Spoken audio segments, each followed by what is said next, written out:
lovers sat on a park bench with their bodies touching, holding hands in the moonlight. There was silence between them. So profound was their love for each other, they needed no words to express it. And so they sat in silence on a park bench with their bodies touching, holding hands in the moonlight. Finally, she spoke. "Do you love me, John?" she asked. "You know I love you, darling," he replied. "I love you more than tongue can tell. You are the light of my life, my sun, moon, and stars. You are my everything.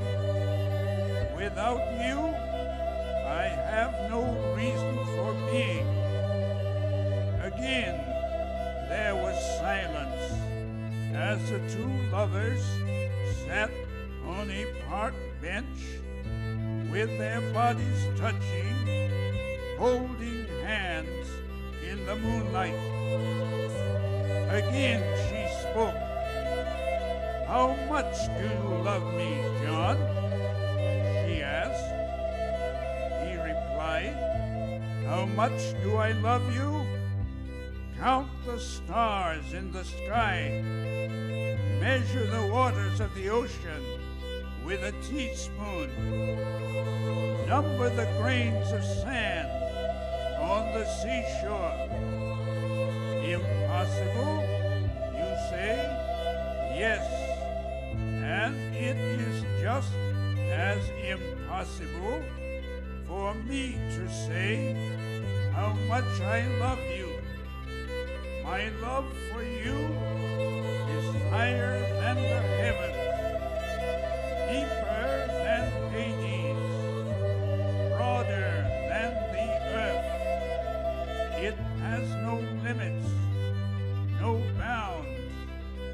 Everything must have an ending except my love for you." There was more of silence as the two lovers sat on a park bench with their bodies touching, holding hands in the moonlight. Once more her